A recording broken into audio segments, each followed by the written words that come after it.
Hey everybody, this is Captain Frugal reporting for duty, giving you my weekly comic book review. So sit back and enjoy.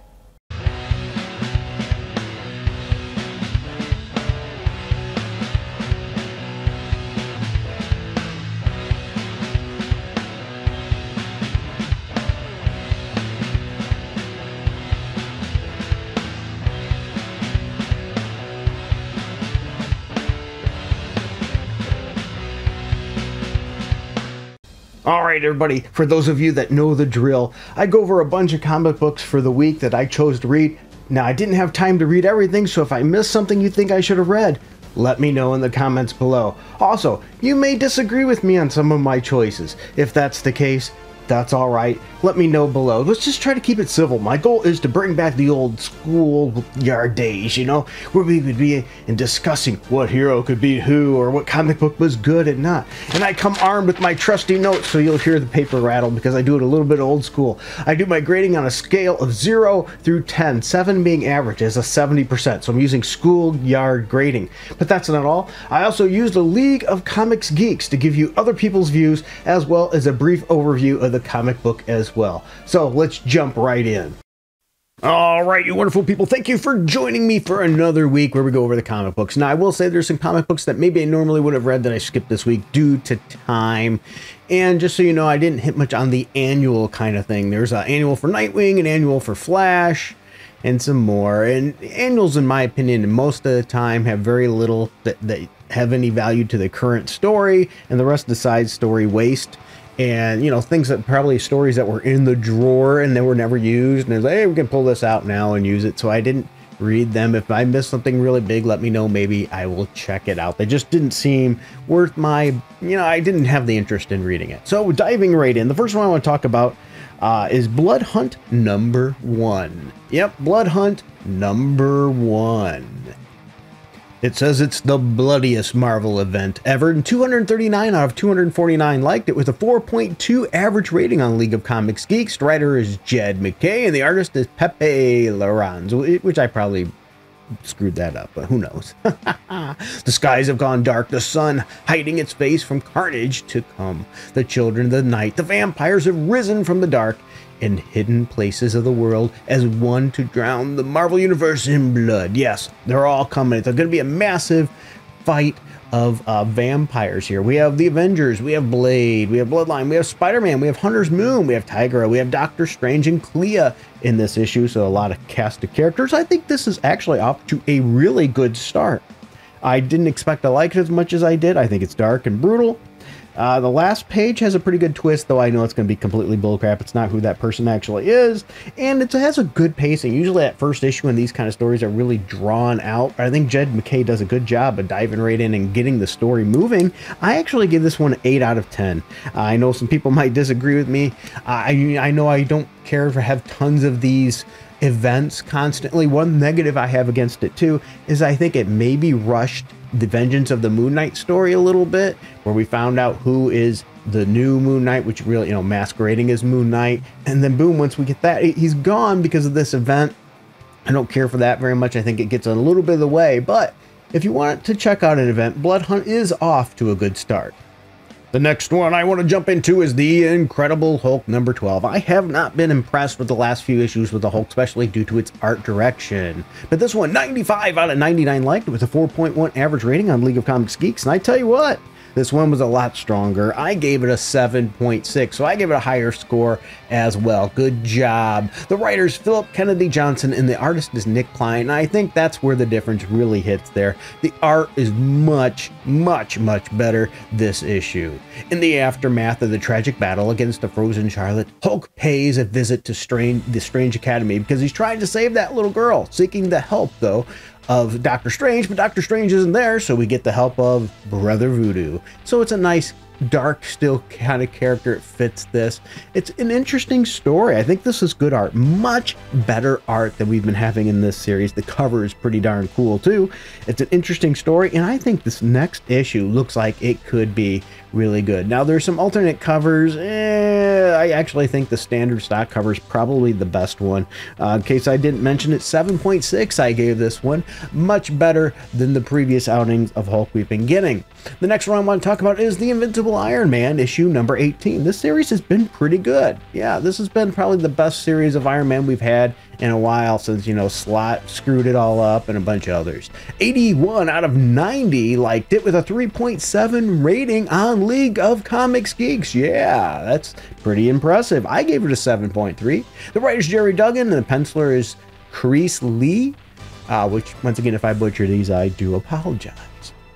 Side by side with Magneto. Yes, we get Iron Man working with Magneto here. It was a pretty cool thing to see. And we get to see how Magneto controls this new metal. Really pretty cool thing. We have a fight against every Sentinel on Earth. Can these powerhouses take them? Well, it's a pretty cool team up. If you are an Iron Man fan, you don't really want to miss this. It's been a good series. I'm not a fan of the new armor very much. I don't like whenever they try to introduce black in Iron Man's armor. I don't mind the silver and red, but I like the red and gold. It's just always been good, but it's not bad. Good art, except for the Magneto parts. Magneto, I don't think this artist draws Magneto very well, but it's an interesting team up, and it's nice seeing, and one of my favorite parts in this is seeing the old War Machine armor come out again. I always thought that armor was really cool, that silver and black armor. If you are a big fan of the War Machine armor, that classic one, let me know. I'd like to hear, to see if I'm the only one that really thinks that one is that cool, because hey, maybe I am. Maybe I'm an oddity there. Before I go on to the next issue, I always like to say thank you to the people that are supporting this channel. One of the ways I've started to want to say thank you is to mention some of the channels that I watch that I find great. If you didn't watch my last episode, I spotlighted a channel there. I'm going to spotlight a channel here today as well, and that's Comics Boom. Comics Boom has done a lot of tremendous videos. His viewpoints don't always line up and agree with mine, and that's what I think makes it great. He's always been a great dude and very helpful and supportive of this channel over the years. So make sure you take some time to check him out too. You know, once again, if you agree with their views and things, it doesn't really matter. It's just nice to have that schoolyard kind of chat. So, Comics Boom, check his channel out. The next issue I want to talk about is Spider-Woman number 7. I know this isn't a big one that a lot of people are enjoying. Matter of fact, League of Comics Geeks and numbers tend to show that this series is probably going to get canceled sooner than later, because only 35 out of 38 liked it, but they gave it a 4 average rating. I gave this book a 7, and that's probably, once again, the problem with these characters is when you just get mid-level work. They don't want to throw in a great creative team because they don't want to put the money into it because they're afraid it don't sell. But how are you going to get a book to sell if you don't put a good team on? Put some top-tier writers on and some top-team artists and see if you can get them a draw. Spider-Woman is a character that's drawn really well, has some additional reasons to attract some readers, if you know what I'm saying, but we just don't tend to get that. So what do we have here? Well, we have Steve Fox writing. I've never been a big fan of his work, and just mid-tier at best. And the art is Iguara, and once again, don't mean to butcher it, just I butcher all names. And we're following the shocking revelations about her son's fate, which I don't care for that whole plot in the first place, where he's been aged up and turned into a Hydra agent. Spider-Woman has returned to her old stomping grounds of San Francisco, where she discovers that a brand new group of young heroes have burst onto the scene. But why does Jess have a sinking feeling that there's more to these teens than meets the eye? I don't know, maybe she's reading Transformers. But Spider-Woman gets help from this new team. But whose side are they really on? I tend to think that they're going to actually be on the bad side. Maybe they don't know it, but they are. It's okay art. But that's the whole thing. Everything in the issue could be better. Okay story, okay art. That's why I could only give it a 7, and that's why I think it fails. As I said, a character that doesn't have as big of a name is going to need a better team to push that and propel it, and we're just not getting that here. And, you know, the Madam Web movie didn't help the character's popularity, that's for sure. Hey guys, today's video is sponsored by My Wallet. Yeah, I'm not trying to push any kind of wallet or pimp any wallet out. What I mean is it's sponsored by my personal wallet and the cash that comes out of it to pay for these things. If you want to help with this, you can hit like, subscribe, that notification bell. Those are great ways to get started. But if you find yourself in a position where you can help the channel more, we have a Patreon and a subscribe star down below that you can click on those links. And for as little as $1 a month, you'll have special videos and things to just you, music that you can get. Or maybe if you wanted to, a one-time donation just to help out, we have a Streamlabs link down below. Or we also have, if you go to the Patreon shop, you could buy a song for like $3. I wish I could put them a little lower, but that's the minimum they allow for that. So there's lots of options. Sometimes you might even see an Amazon link. If you want to buy anything through Amazon, click on my link first, then go through there. That'll give me a couple pennies possibly that way too as well. So there's lots of ways you can help out the channel, because without you, it would not be possible. So thank you everybody, and let's get back to the video. This next one I thought I'd give a try. It's next to an annual kind of thing, but it isn't. But I thought I'd give it a try, and that's Superman, House of Brainiac Special number 1. I thought I'd give this a try because I've actually been enjoying the House of Brainiac much more than I thought I would. This is just like a one-shot kind of issue to add into the story. And 126 out of 134 liked it with 3.9 average rating, which I think is being very generous and nice.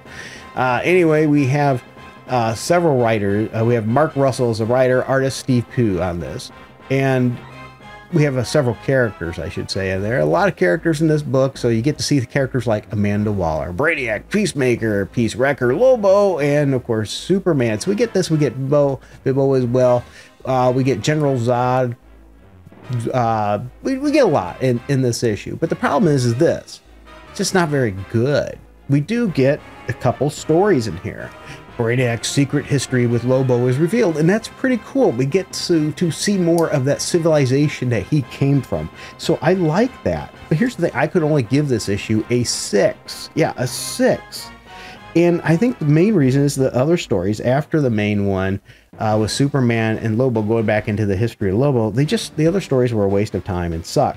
For example, the second story is putting a slanted political spin on today's issues. They're taking today's issues with the border and illegal aliens, and they're really throwing the writer's opinion. And yes, I know I'm going to get hammered. Oh, so politics are always in books. But once again, I'm okay with politics if they're not ham-fisted. If they show both sides of the story, and this issue really paints it just as, if you are against illegal immigration, you're a scumbag. That's what it does. It uses major talking points from the left side skew with a political agenda. No one is, for example, in this book, they make it like the kids and things like that are all an issue here. No one is going after kids in the real world. I'm sorry. They're not. They're not going, oh, let's find these kids and throw them back. That's not how it works. This is just a way for the author to create an emotional argument that does not exist in today's day and age. I'm sorry. We care about the kids, but it doesn't mean that the parents can use the kids as ways to get over here. If anything, that shows you how much they really care about their kids if they're risking their lives to take them to do something legally when there's legal channels to do it.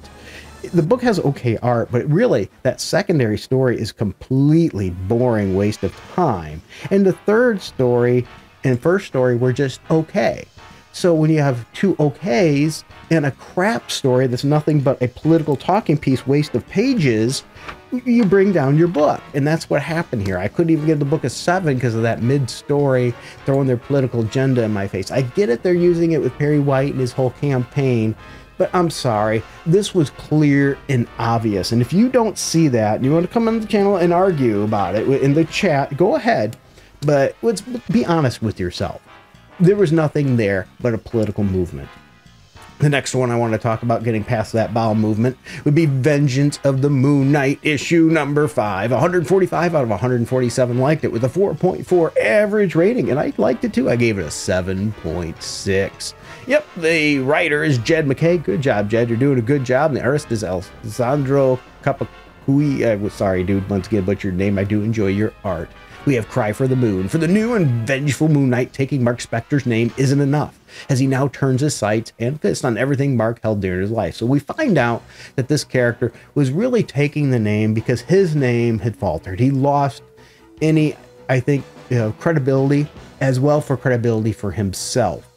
And he has mental issues, and it shows here. And he was doing that, what he thought was good, and ends up not being. So now we end that chapter, and I almost think that this storyline was cut short due to the blood hunt, which I think is a shame, because I think we could have got a lot more cool stories out of this. But who knows, maybe we'll get to see more of the Shrewd now in a better way. Good story, good art, really a good lead-in, though, I will say, to the blood hunt deal there. I think this is actually a good lead-in issue to that series. And I would like to see continuing more with these characters. Tiger has been an interesting character. All these characters in this book, I think, have been very interesting. I think it's been a good series, so hopefully it continues. Now, this next book I want to talk about. This is probably the book of the week, and it impressed me. I honestly didn't expect as much from this, and I should have, considering the team. So hear me out here. Get Fury #1. 94 out of 94 liked it with a 4.3 average rating on League of Comics Geeks. I'm gonna let the cat out of the bag. I gave this book an 8.5. Yeah, I don't give those high scores that often. The creators, we have writer Garth Ennis. Yes, he's been known for good Punisher stuff, and penciler Jace Burrows. I'm gonna tell you right off the bat, great artwork, great story. Garth Ennis returns to Marvel with Nick Fury and Frank Castle as you've never seen. Now, this is going back in the past, but I want to tell you something. This takes two characters that Marvel's treated like absolute dirt over many years and ruined both of them. They ruined Nick Fury with that stupid storyline they gave him at the end to replace him so they could race swap him. That's what they did, let's be honest. And they ruined Frank Castle. They ruined his whole backstory by retconning it, ruined his whole future by what they did with his wife and all, and completely pissed all over the characters to try to make fans not want them and remove them from the Marvel Universe. So what does Garth Ennis do? He takes two characters that have been treated like crap and ruined by Marvel and writes an issue that shows us how Marvel screwed up. He showed us how good of a story you can have with these two characters. This is a great issue. Now, I will tell you, it's not for everyone. It is brutal, and it has good art, and it has great characterization with Nick Fury and both Frank Castle in this. You want to read how these characters should be written? This is a masterclass on that. I hope this book sells like gangbusters and tells Marvel, hey, stupid, get your head out of your butt, bring these characters back and write them right. Give them the proper team. Now, this is, once again, is a Max Comics issue, so it's dark, bloody, not for children necessarily. But this is how these characters should be written. Garth Ennis and the art there that's done by Jason Burrows. Bravo to you. Great job. We're going back. 1971, there's a war raging in Vietnam, and Nick Fury is captured by the Viet Cong, and they're going to get information from him. So what happens here is they realize that, you know, they're going to eventually get information. They can get information, supposedly have somebody, as long as they torture him enough. And so what they do, they go realize we can't get him out. We don't think we can get him out. We're just going to have somebody kill him, take him out from a distance because we can't get him and retrieve him. So who they hire? Frank Castle. Not hire necessarily. He's part of the military already. They challenge him with that task. I think it's been absolutely amazing dark issue. Once again, Marvel, wake up. I hope this sells so good that Marvel cannot hide the fact that people want these characters and they want them written correctly. But let's be honest, this is Marvel. No matter probably how this book does, they're still going to find a way to screw it up and give us a knockoff version of Frank Castle because they just don't want to give us that because it, you know, pleases the wrong people that the purple-haired freaks don't like, as well as Nick Fury because, you know, the racism or whatever dumb thing they're going to do because they can race swap everybody, and that's not racism. They can take advantage of race and sexual orientation and everything, but that's not racism, hopefully, even though they're just using it for marketing tactics. Think about that, people. That's all that's really used for. They don't really care about those. Maybe some of the writers do, but really Marvel's only doing it for diversity, inclusion, and all that, and it's not helping. You want to do it right, hire somebody that writes those characters good and have them write stories that don't focus on sexuality, that don't focus on the character's gender. Make them actually a character. Make what they stand up for, what's inside the person, matter first and foremost above everything else. In other words, write good stories, write good characters, rather than trying to use their color, their gender, and everything else as a marketing tactic. If anything, it's rather disgraceful. It's quite sickening. We should love everybody no matter what. And by doing it that way, they're really not showing any love. Well, there you go. There's my thoughts. What are yours? I'd love to hear your thoughts. What should I read? But did I miss it? How am I wrong? Because I'm sure somebody in those comments is going to tell me how much of a scumbag I am. And once again, check out Get Fury #1. I think you'll be glad you did. Until next time, keep it frugal.